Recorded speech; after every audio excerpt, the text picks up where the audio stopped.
चलिए क्लास शुरू करते हैं, मेरे साथ करिए। ठीक है, 2 क्वेश्चंस मैंने आपको दिए हैं। इस प्रकार के क्वेश्चन भी एग्जाम में पूछे जा सकते हैं। ये बहुत इजी क्वेश्चंस हैं। ठीक, कह रहे हैं फाइंड इक्विवेलेंट रेजिस्टेंस, है ना। मतलब अगर मुझे इस तरीके के डिज़ाइन बिना बनाए एक रेजिस्टेंस लगाना हो तो कितना रेजिस्टेंस यहाँ पे देना पड़ेगा। ठीक, ऐसा पूछ रहा है। समझ में आ गया। पहला क्वेश्चन करते हैं। तो पहले क्वेश्चन में क्या देख रहे हैं, ये तीनों किस में है, पैरेलल में है। पैरेलल में होते हैं तो इसका नेट रेजिस्टेंस कैसे निकालते हैं, 1/r is equal to 1/r1 plus 1/r2 plus 1/r3, ऐसे ही निकालेंगे। तो ये 1/1 1 1 और 1 1 प्लस 1 प्लस कितना हो गया, 1/r इज इक्वल टू 3/1। ठीक, तो इससे क्या निकल गया, r is equal to 1/3 ohms. तो इसका मतलब हो गया इसका इक्विवेलेंट रेजिस्टेंस कितना हो गया, 1/3 ओम्स। ठीक, अब 1/3 ओम और 1 ओम किस में है, सीरीज में है। तो सीरीज में निकालने के लिए क्या फॉर्मूला है, r is equal to r1 plus r2, मतलब 1/3 प्लस 1/1। तो r is equal to 1 plus 3/3, that is 4/3। Clear, समझ में आ गया।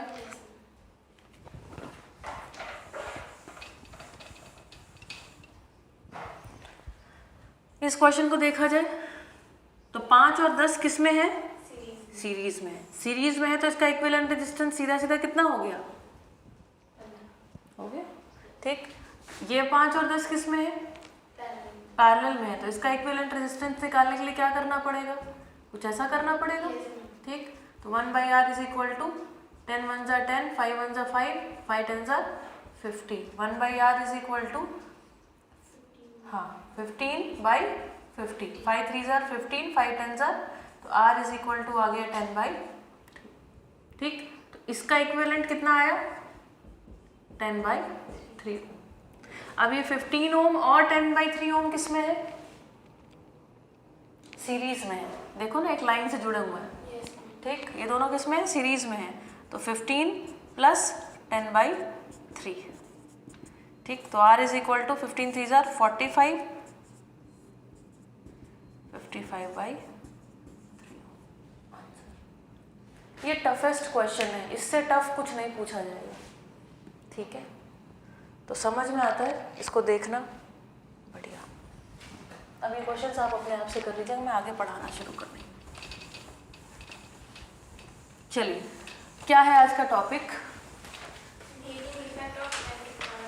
Heating effect of electric current. मतलब जो करंट है उसमें एक प्रभाव है ना। जब करंट बहती है तो उसके साथ साथ कोई और घटना घटती है ना, ये उसका प्रभाव है। उसके होने से और क्या हो रहा है, उसके होने से बता रहे हैं कि क्या और हो रहा है, तो हीटिंग इफेक्ट हो रहा है ना, गर्मी उत्पन्न करती है।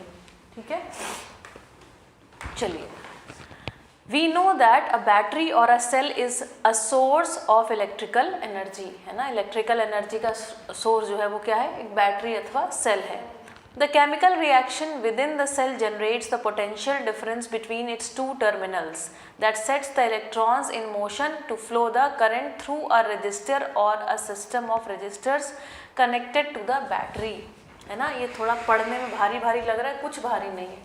कह रहे हैं the chemical reaction within the cell, जो सेल है, ठीक है, याद है आपको सेल के सामने एक इसमें रॉड्स होती थी, है ना, प्लस और माइनस होते थे, कैथोड एनोड होते थे। तो कुल मिला के कह रहे हैं इस बात को ध्यान रखिए कि जो केमिकल रिएक्शन हो रही है इसके कारण से क्या हो रहा है कि पोटेंशियल डिफरेंस हो रहा है। क्या हो रहा है, पोटेंशियल डिफरेंस हो रहा है। एक का पोटेंशियल ज़्यादा हो जाता है और दूसरे का क्या हो जाता है, कम हो जाता है। इसके कारण से क्या होता है, इसके कारण से इलेक्ट्रॉन्स जो हैं वो एक दिशा में बहने लगते हैं। इलेक्ट्रॉन्स एक दिशा में बहने लगते हैं तो इलेक्ट्रिसिटी दूसरी दिशा में बहने लग जाती है। ऐसा ही है ना। ठीक, तो the chemical reaction within the cell generates the potential difference, ठीक, समझ में आया, बिटवीन इट्स टू टर्मिनल्स, है ना, प्लस और minus terminals, that sets the electrons in motions, ठीक, to flow the current through a resistor. अब इसके आगे क्या है, जो हमने सर्किट देखा था, या तो इसके आगे कुछ रजिस्टर हैं, है ना, या फिर कोई सेट ऑफ रजिस्टर्स है, याद है, सब पैरेलल हो गए, बीच में कहीं कोई इस तरीके से सर्किट डायग्राम्स हैं। तो कह रहे हैं या तो थ्रू अ रजिस्टर है और अ सिस्टम ऑफ रजिस्टर्स है connected to the battery. We have also seen in section 12.2 that to maintain the current the source has to keep expending its energy, है ना। ऐसा नहीं कि बस एक बार चालू कर दिए तो इलेक्ट्रॉन वो अपना फ्लो करते रहेंगे एक दिशा में, लगातार उसके लिए ऊर्जा देती रहनी पड़ती है। Where does this energy go? तो ये ऊर्जा जो है, अब चूंकि ऊर्जा के हमने दो सिद्धांत सीखे थे, ना ऊर्जा को हम बना सकते हैं और ना ही मिटा सकते हैं, ठीक। तो कह रहे हैं कि तो फिर ये ऊर्जा जो है वो जाती कहाँ है ना। Where does this energy go? A part of the source energy is maintaining the current may be consumed into useful work। कह रहे हैं कि जो इलेक्ट्रिसिटी निकली तो कह रहे हैं उसमें से एक हिस्सा जो है जो भी आगे वर्क करना है ना, उसमें चली गई। जैसे मान लो अगर यहाँ पर एक बल्ब लगा होता तो बल्ब जल जाता, ठीक। तो कह रहे हैं a part of the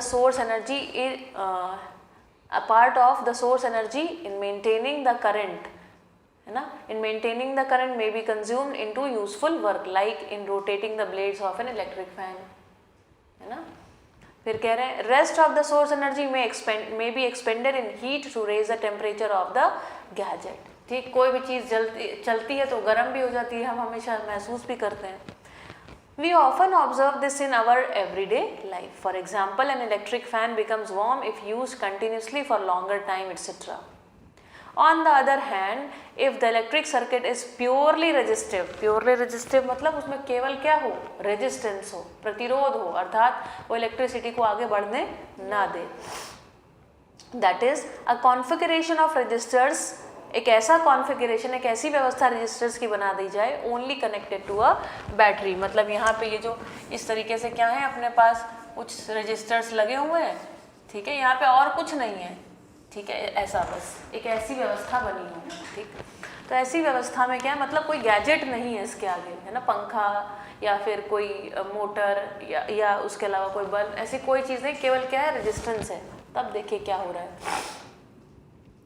On the other hand, if the electric circuit is purely resistive, that is a configuration of resistors only connected to a battery, the source energy continually gets dissipated entirely in the form of heat। तो ये जो प्रतिरोध है इसी के कारण क्या है, हीट जनरेशन है, हाँ, ठीक है। प्रतिरोध है, ये जो प्रतिरोध माने उसको जाने ना देना, है ना। हम भी जो अपना मन का कुछ काम करना चाहते हैं तो अगर वो कोई सामने वाला व्यक्ति जैसे मम्मी है या कोई भी है वो नहीं करने देता तो फिर क्या करते हैं, गुस्सा गुस्सी हो जाते हैं, गर्मा गर्मी हो जाती है ना। ये हर नेचर की हर चीज़ में आप इसको देख सकते हैं, जहाँ प्रतिरोध है वहाँ गर्मी है ना। मनुष्य में भी है, प्रकृति में भी है, हर जगह। तो जहाँ प्रतिरोध है वहाँ पर हमने क्या देख रहे हैं, हीट को देख रहे हैं। This is known as the heating effect of a electric current. This effect is utilized in devices such as electric heater। उसमें क्या है, प्रतिरोध ही लगा दिया पूरा, तो सारी इलेक्ट्रिसिटी किस में कन्वर्ट हो गई, हीट में कन्वर्ट हो गई। इलेक्ट्रिक आयरन एटसेट्रा, ठीक है, इलेक्ट्रिक हीटर है या आयरन है। फिर कह रहे हैं consider a current I flowing through a resistor of resistance R। Consider करिए कि I करंट है, फ्लो हो रही है R रेजिस्टेंस के भीतर, है ना, R रेजिस्टेंस में। Let the potential difference across it be V, ठीक है। Let T be the time during which charge Q flows across. Charge Q मतलब basically Q is equal to IT, है ना, ठीक। Q जो है वो चार्ज उतना एक सेकेंड में फ्लो करता है। The work done in moving the charge Q through a potential difference V is VQ। Of course it is, क्यों, because V is equal to IT, याद है, हाँ, and Q is equal to Q is also IT, है ना। तो therefore the source must supply energy equal to VQ in time T, hence the power input to the circuit by the source is given by P is equal to V into Q by T। P is equal to, है ना, कितनी power generate हो रही है, V into Q, है ना, हाँ, V into Q by T, है ना। प्रति सेकंड में कितना चार्ज फ्लो हो रहा है, इसी का नाम क्या है, इसी का नाम है इलेक्ट्रिसिटी। तो P is equal to V into I, ये फॉर्मूला।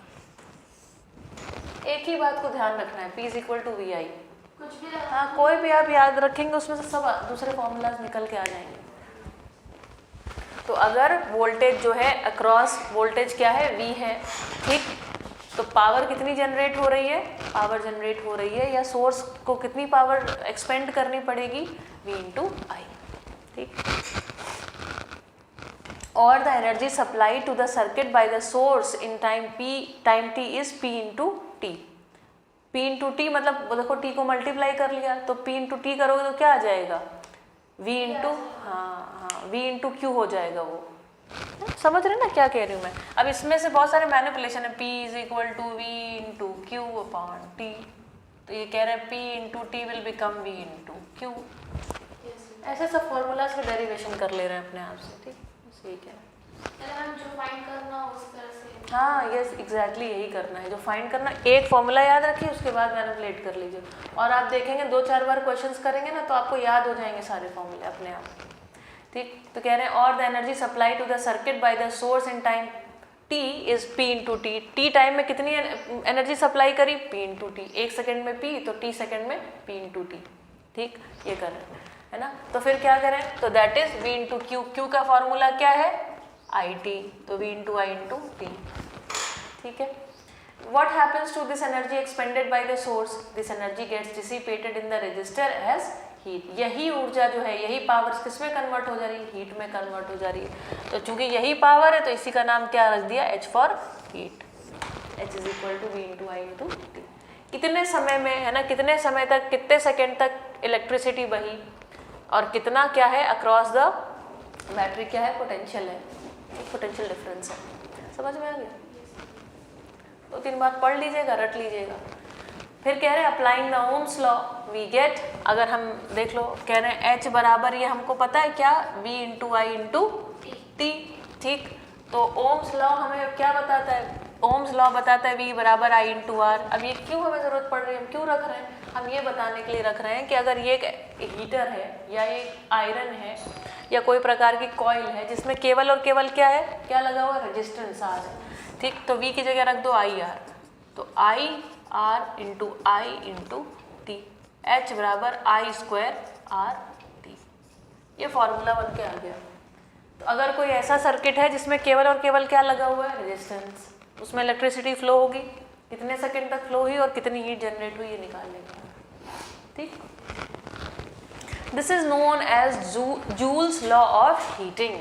ये किसने डिराइव किया था पहली बार, जूल ने, तो इसका नाम रख दिया गया Joule's law of heating. Underline कीजिए, इसको याद रखिएगा। H is equal to I square R T, ये किसने डिराइव करके निकाल दिया था, जूल ने। तो this is also known as Joule's law of heating, ठीक।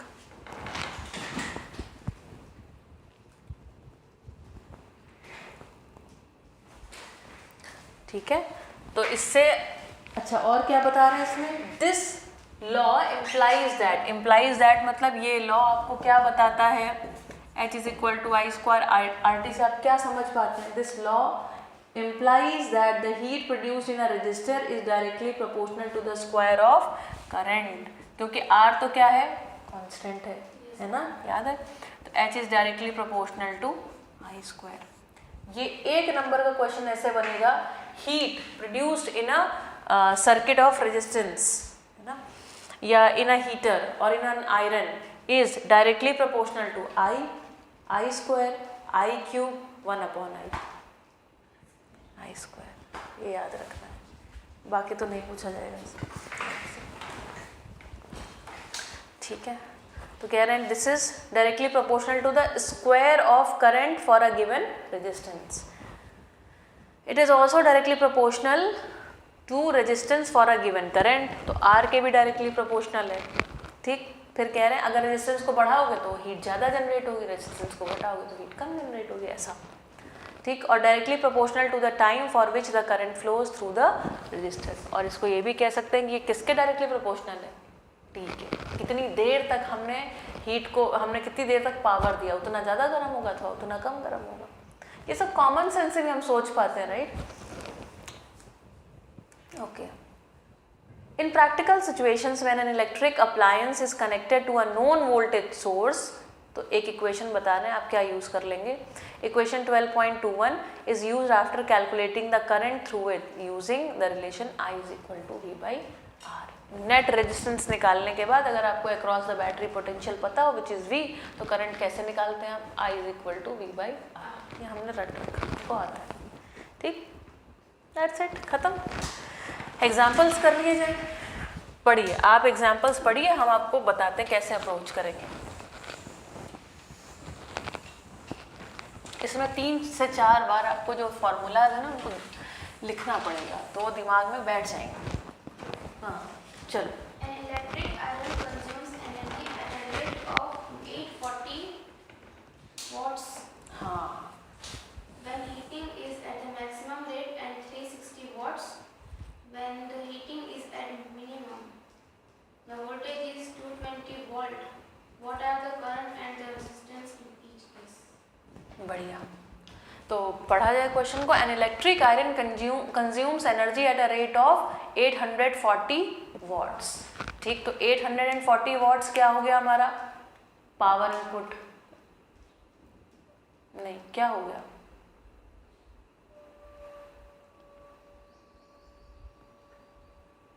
हाँ पावर इनपुट। वॉट के बारे में बात नहीं की है, वॉट को समझ लेते हैं। वॉट का मतलब ही होती है शक्ति, है ना। ये वॉट नाम का भी एक आई थिंक साइंटिस्ट ही था। तो वॉट क्या होती है, शक्ति, पावर। ठीक, बल्ब कितने वॉट का है, 20 वॉट का है, 50 वॉट का है, 70 वॉट का है। क्या बताते हैं, बल्ब की पावर, यही है ना, अब याद रखिएगा। तो जैसे ही वॉट दिख जाए तुरंत समझ में आ जाएगा क्या है, ये पावर की बात कर रहा है। ठीक है, तो कह रहे हैं कि एन इलेक्ट्रिक का iron consumes energy at a rate of, अच्छा ये बताओ 0 वॉट का बल्ब रात में जलाते हैं कि 50 वॉट का, 0 वॉट का, आपको नहीं पता। वो बिल्कुल जो छोटे से हल्की रात वाले लाइट नहीं होता, नाइट बल्ब जिसको बोलते हैं, उसको बोलते हैं 0 वॉट का बल्ब, मतलब बिल्कुल ही कम पावर लेता है वो। तो क्या उससे बहुत सारा इलेक्ट्रिसिटी बिल आएगा। यहाँ हेलोजन लाइट्स लगा दें बड़ी बड़ी, उसमें हीटिंग भी ज़्यादा होगी ना ये सब। ठीक, चलिए, तो ये चर्चा इसीलिए ताकि आपके दिमाग में बैठ जाएगी। जहाँ पे वॉट आ गया मतलब वॉट ही क्या है, पावर, पावर का यूनिट है। ये 9th में पढ़ाया गया होगा, 8th में पढ़ाया गया होगा। An electric iron consumes energy at a rate of 840 watts. प्रति सेकेंड कितनी ऊर्जा की खपत कर रहा है वो बता रहा है कि क्या है, 840 watts. When heating is at the maximum rate, है ना, जब पूरा फुल में लगा के, अपन फुल में लगा दिया मतलब क्या, रेजिस्टेंस को पूरा कर देते हैं, लगाते हैं ना हाईएस्ट नंबर पे, कॉटन के क्लोथ्स पे करने के लिए।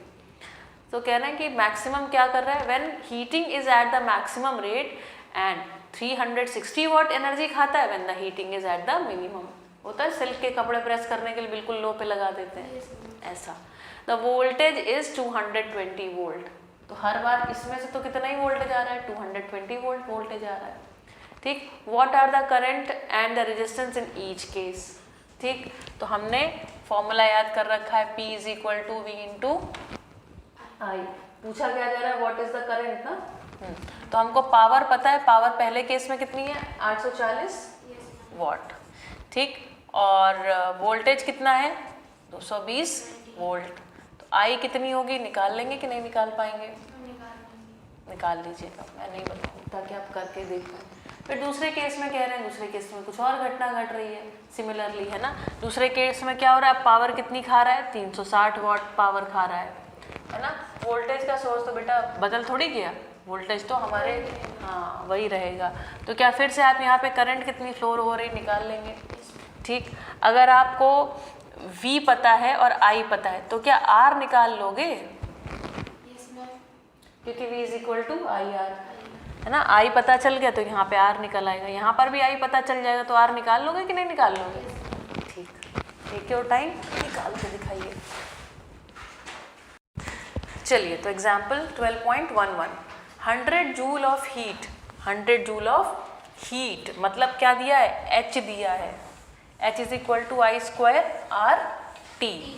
ठीक, तो 100 joules of heat, H is equal to 100 joules, capital J लिखते हो ऐसे, 100 जूल्स। फिर इन ईच सेकेंड है ना, इन अ 4 ओम रजिस्टर है ना, 4 ओम, आर बराबर कितना है 4 ओम, टाइम कितना दिया है 1 सेकेंड में है ना, each second. Find the potential difference across the resistor. तो V की वैल्यू बताओ, बता लेंगे। H is equal to I square R T, 100 is equal to I की वैल्यू हमको नहीं पता है, निकालेंगे, R की वैल्यू 5, T की वैल्यू 1 है। I square is equal to 100/4, this is equal to 25। तो I बराबर √25, that is equal to 5 ampere. क्या निकालना है, वोल्ट, R पता है, V is equal to I R, 5 4 20। Easy, this was one tough question, खत्म। ठीक, चलिए, ये निकल आया, 3 नंबर में आएगा कम से कम मेरे ख्याल से इस टाइप का क्वेश्चन, संभवतः, या 2 में आ सकता है। Practical applications of heating effects of electric current. Practically life में कहाँ कहाँ हमें देखने मिलता है, पढ़ लिया जाए। ये 1-1 नंबर में पूछे जा सकते हैं, जिसको हम कहते हैं ना आउट ऑफ सिलेबस आ गया, ये है सिलेबस वो। The generation of heat in a conductor is an inevitable consequence. Inevitable मतलब जिससे, जो अवश्यम भावी हो, है ना, जो जरूर घटे। The generation of heat in a conductor is an inevitable consequence of electric current. जहाँ इलेक्ट्रिक करंट बहेगी, भले ही न्यूनतम रेजिस्टेंस हो, कहीं ना थोड़ी बहुत गर्मी तो जाएगी। In many cases it is undesirable. कहीं कहीं हमको चाहिए, जैसे करंट और हीटर के केस में हमको चाहिए कि गर्मी करे, लेकिन दूसरे केसेस में हमको ऐसा नहीं चाहिए, है ना। In many cases it is undesirable as it converts useful electrical energy into heat। जैसे पंखा हम चाहते हैं कि गर्म हो जाए, ठीक है, एक तो पहले पंखा गर्म हो जाएगा तो फिर वो ठीक नहीं है। वैसे भी दूसरी बात, हम ये भी नहीं चाहते हैं कि फिर सारी जो एनर्जी वो किस में कन्वर्ट हो रही, पंखा चलाने ज़्यादा पता चला हाँ हीट में कन्वर्ट हो रही, तो it is also not good, bill ज़्यादा आएगा, है ना, अननेसेसरी पावर का वेस्टेज है। तो in electric circuits the unavoidable heating can increase the temperature of the components and alter their properties. कई बार क्या होता है कि in electric circuits unavoidable heating, जिसको हम अवॉइड नहीं कर पाते, ऐसी जो हीटिंग है वो क्या कर देती है, वो इंक्रीज कर देती है temperature of the components and change their properties. ठीक, गर्म होकर के वो क्या हो जाते हैं, उनकी अलग हो जाती हैं प्रॉपर्टीज, जो हमें उससे चीज़ चाहिए वो नहीं मिल रही है। However, heating effect of the electric current has many useful applications. The electric laundry iron, electric toasters, electric oven, electric kettle, electric heater are some of the familiar devices based on Joule's heating. Joule's heating law क्या है? H is equal to I square RT. The electric heating is also used to produce light. इस electric heating का इस्तेमाल कहाँ कर रहे हैं, light को प्रोड्यूस करने में। अब देखिए, as in an electric bulb, गर्म कर देते हैं, वो जो टंगस्टन का जो तंतु है ना, वहाँ पर लगा वो क्या हो जाता है, गर्म हो जाता है। गर्म होने के साथ साथ क्या हो जाता है, उसमें लाइट आ जाती है। Here the filament must retain as much of the heat generated as is possible so that it gets very hot and emits light. It must not melt at such high temperature. Tungsten जो होता है उसका melting point, वो melt नहीं हो जाएगा, पिघल नहीं जाएगा गर्म होते होते, लेकिन पिघल नहीं रहा है, मगर वो क्या हो रहा है, गर्म होकर के लाल हो गया है। तो जो लाल हो जाता है तो फिर क्या, उसमें से हीट जैसे निकलने लगती है और उसको हम कहते हैं बल्ब चलने लग गया। ठीक है, आगे आ रहे हैं। So that it gets very hot and emits light, it must not melt at such high temperature at such high temperature. A strong metal with high melting point such as tungsten, ये लिखा होगा, पूछा जाएगा कि bulb में कौन सी धातु का इस्तेमाल करते हैं, टंगस्टन। इसका मेल्टिंग पॉइंट कितना होता है, 3380 डिग्री सेल्सियस। कितना, 3100 डिग्री पे पानी उबलने लग जाता है। और टंगस्टन कब मेल्ट होगा, 380। हाँ, ठीक है। It is use for making bulb filaments. ठीक, the filament should be thermally isolated as much as possible. Isolated मतलब वो किसी से छुए नहीं, आइसोलेट हो जाए, अलग हो जाए, है ना। कोविड के टाइम पे अपन आइसोलेशन में गए, मतलब क्या, अलग हो गए, छुआछूत नहीं, छुए नहीं, क्योंकि खुद इतना गर्म है दूसरे को ना पिघला दे चीज को, ये इसलिए। The filament should be thermally isolated as much as possible using insulating support.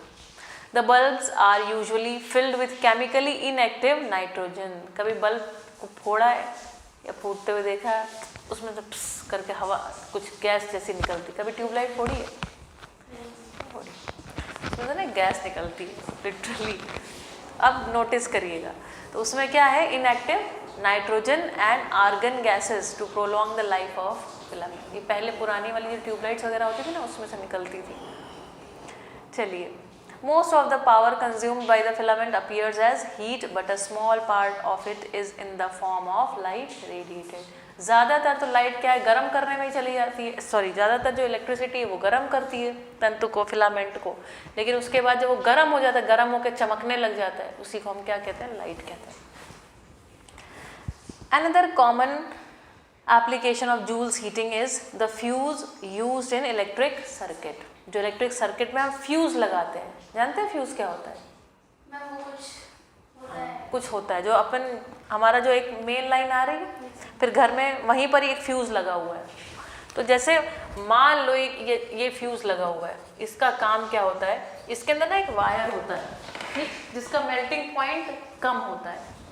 देखिए वो वायर ऐसे उड़ जाता है, करके आवाज आती है और उड़ जाता है ना। देखिए क्या होता है उसमें, ये लाइन आ रही है, इसमें कभी कभी ऊपर नीचे हो जाती है वोल्टेज, है ना।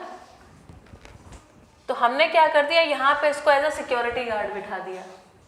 तो क्या होगा, ये इस हमारे घर की जो जितनी सारी इलेक्ट्रिसिटी है, वायरिंग है, उसमें जाने से पहले ये एक इसमें से जाके प्रसार होती है, इसमें से जाके फ्लो होती है। तो अगर ये सामान्य, तब तक ये क्या होगा, पिघलेगा नहीं, ये टूटेगा नहीं ना। और क्या होगा, इसमें से निकल करके फिर सारी जो इलेक्ट्रिसिटी है वो अपना घर में डिस्ट्रीब्यूट होगी और सारे अप्लायंसेस चलेंगे, ठीक है। अच्छा, जैसे ही क्या हुआ कि इसमें से ज़्यादा वोल्टेज हो गया, तो उसमें ज़्यादा हीटिंग भी हो जाएगी। हीटिंग हो जाएगी तो ये क्या हो जाएगा, ये वायर मेल्ट हो गया, उड़ जाएगा, जल जाएगा, टूट जाएगा, ठीक। ये टूट जाएगा तो सर्किट क्या हो जाएगा, ब्रेक हो जाएगा, आगे लाइट चली जाएगी। तो आप कहोगे कि अरे फ्यूज चेक करो, लेकिन ये ज़्यादा जो वोल्टेज वाली इलेक्ट्रिसिटी थी, क्या ये हमारे अप्लायंसेस को जाके ख़राब कर पाएगी फिर?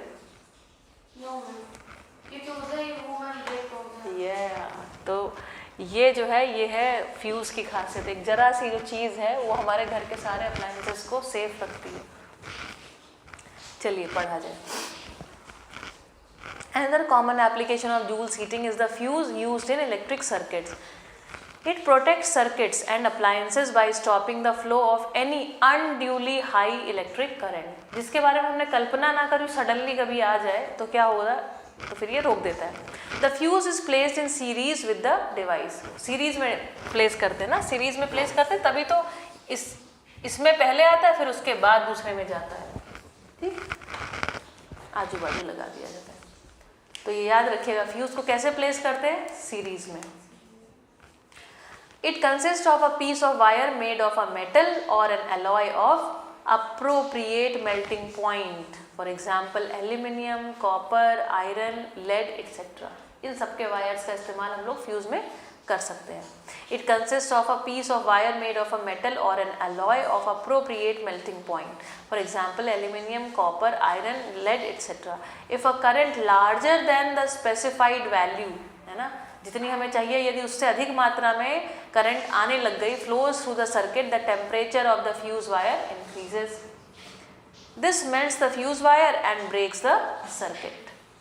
The fuse wire is usually encased in a cartridge of porcelain or similar material with metal ends. वो होता है ना, चीनी मिट्टी का ऐसे प्लग होता है, पुराने टाइम पे वो खास होता है, अब तो अभी भी वही लगते हैं, राइट, चीनी मिट्टी का ही है ना, पोर्सलिन इसको बोल रहे हैं, ठीक है। ठीक है, तो कह रहे हैं this fuse wire is usually encage in a cartridge of porcelain और similar material with metal ends. The fuses use for domestic purposes are rated as 1A, 2A। इनके रेटिंग होती है, कितने का लगाया fuse. 1 ampere, 2 ampere, 3 ampere, 5 ampere या 10 ampere का. For an electric iron which consumes 1 kilowatt electric power when operated at 220 volt, current of 1000 और 220 ampere है ना, 1000 वाट पे 220 वोल्ट ऐसा, that is 4.54 ampere will flow in the circuit. In this case a 5 ampere fuse must be used. तो कहते हैं ना आपके घर के हिसाब से वो लगा देते हैं, जैसे अलग अलग वायरिंग रहती है. कोई कोई जगह जैसे जहाँ पे फ्रिज चल रहा है, जहाँ एसी चल रहा है, वो नहीं थोड़े मोटे मोटे वहाँ पे प्लग लगाए जाते हैं, है ना, मतलब उसकी वायरिंग कुछ अलग रहती है. मतलब कुछ एक ऐसे पॉइंट होते हैं जहाँ पे हम लोग बड़ी बड़ी मात्रा में एनर्जी कंज्यूम करते हैं, तो वहाँ पे उतने बड़े फ्यूज़ नहीं चाहिए अपने को, लेकिन छोटी छोटी जगह पे थोड़ा फ्यूज़ की हमें चाहिए, तो हम उस हिसाब से वायरिंग करते हैं. अब ये थोड़ा डिटेल का मुद्दा है. चलिए तो आगे बात करते हैं इलेक्ट्रिक पावर की. किसकी बात करने जा रहे हैं? इलेक्ट्रिक पावर, विद्युत शक्ति.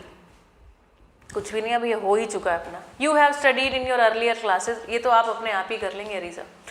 आपने अर्लियर क्लास में पढ़ा है क्या? The rate of doing work is power. ठीक, वही बात होगी, वॉट वाला मैंने भी जस्ट आपको पढ़ा दिया. ठीक है, रेट ऑफ डूइंग वर्क मतलब W/T. एक सेकंड में कितना काम कर रहे हो, एक सेकंड में कितना काम करोगे, काम ही क्या है? ऊर्जा है, तो दैट इज E/T. E ही क्या है? H है. हीटिंग हो रही है तो सारी जो ऊर्जा है वो किस में कन्वर्ट हो गई? हीट में कन्वर्ट हो गई. सारा जो किया गया काम है वो किस में कन्वर्ट हो गया? तो यही है ना, जो पर सेकेंड आप कितना वर्क कर रहे हो, चाहे हीट हो, चाहे एनर्जी हो, चाहे काम हो, इन सबको किस में नाप रहे हैं? इसीलिए जूल में. तो जूल पर second is also known as watt. ठीक, इसका यूनिट है.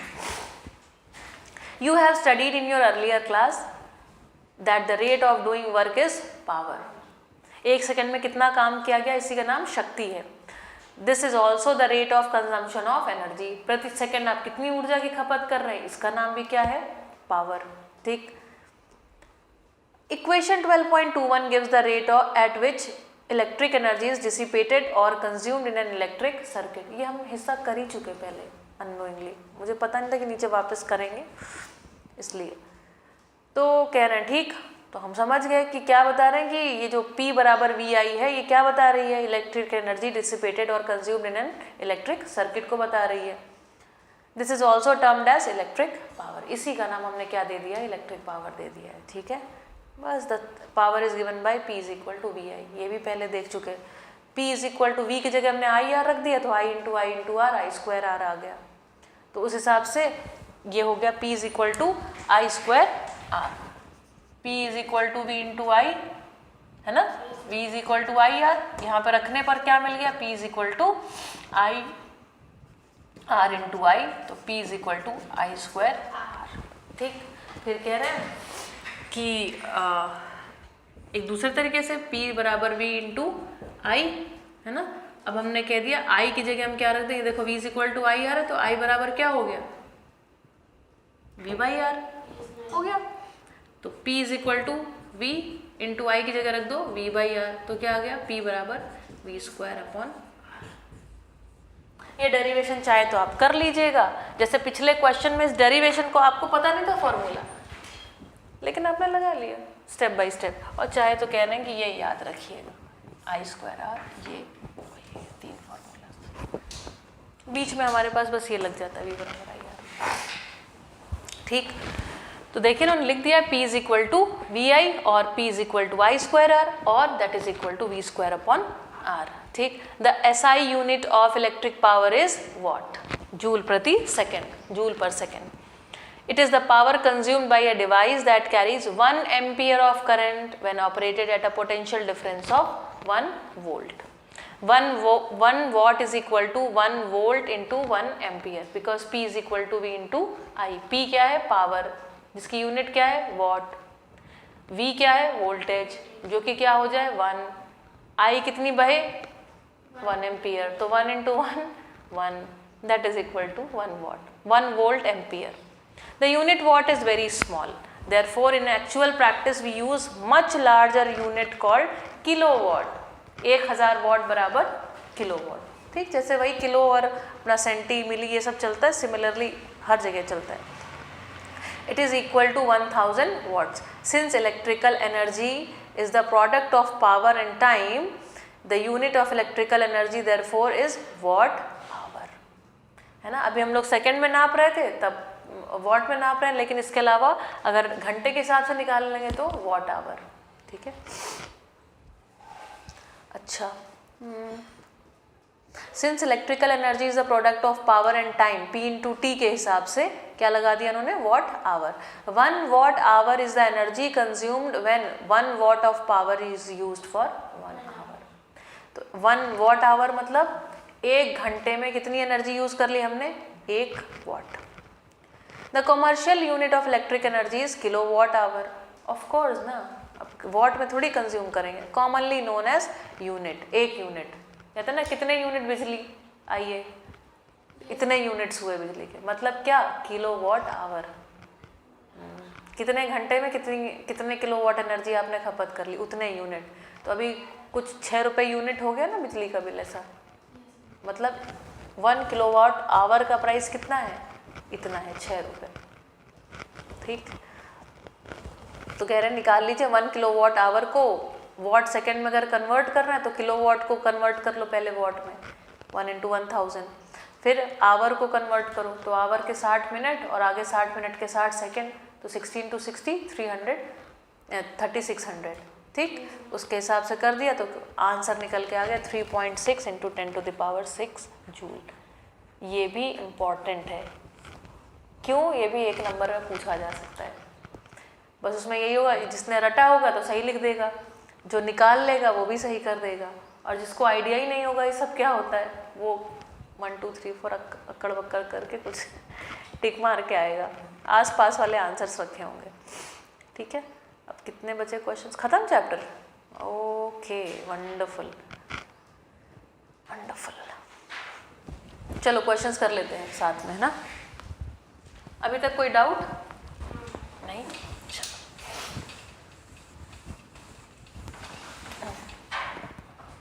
An electric bulb is connected to a 220 volt generator. तुरंत देखा V is equal to 220 volt. The current is 0.50 ampere. I is equal to 0.5 ampere. ठीक. What is the power of bulb? P is equal to what? बोलो. Formula is equal to VI 220 into 0.5. 22 पंचे 110. Sorry. और ये 0. इसका decimal answer 110 कितना watts. Clear, कुछ कठिन, कुछ कठिन नहीं है। अगला, and I think this is the last one, I am so happy. 4 दिन में हम लोगों ने इलेक्ट्रिसिटी का चैप्टर खत्म कर लिया, सर वंडरफुल। चलो पढ़ा जाए, पढ़िए, आप अटेम्प्ट करके बताइएगा। Rated 400 watts operates 8 hours per day. What is the cost of energy to operate it for 30 days at ₹3 per kilowatt hour? समझ में आ गया। मतलब अगर जो बिजली का बिल है वो किस हिसाब से बनता है, 3 रुपए लगते हैं, कब, जब आप 1 किलोवाट आवर बिजली खत्म कर लो, ठीक। तो कह रहे हैं कि भैया देखो 400 वॉट एनर्जी की खपत करता है, ठीक, और कितने घंटे चलता है, 8 घंटे चलाते हैं हमारे यहाँ, ठीक है। ये आवर्स हैं 8 घंटे, और क्या है, द कॉस्ट में ऑपरेट 30 डेज, और 30 दिन चलाएंगे, ठीक है, 8 घंटे हर रोज चलाएंगे। तो ये कितनी इलेक्ट्रिसिटी हो गई ना, 4 8 32, 32 3 96, ये हो गए 96, 2 0 3 0 हो गए, इतने क्या हुए, वॉट आवर। बिजली का प्राइस कैसे दिया है, किलो वॉट आवर से। वॉट को किलो वॉट में कन्वर्ट करने के लिए 1000 से डिवाइड करेंगे, करेंगे कि नहीं करेंगे, कर दिया, कितने आ गए, 96 किलो वॉट आवर आ गए। 1 किलो वॉट आवर के लिए कितने रुपए लग रहा है, 3 रुपए। तो 96 के लिए कितने रुपए लगेंगे, 96 इंटू 3, 3 6 18, 3 9 27 प्लस 1 288 रुपीज़ का बिल आएगा। आ गया आंसर, ठीक। That's it. चलिए अब क्विकली आप व्हाट यू हैव लर्नड इसको आप पढ़ते जाइए और जहाँ कहीं डाउट्स हों तो क्लियर कर लीजिए, उसके बाद क्वेश्चंस को भी देख लीजिए, वी हैव इनफ टाइम। ठीक है, स्टिल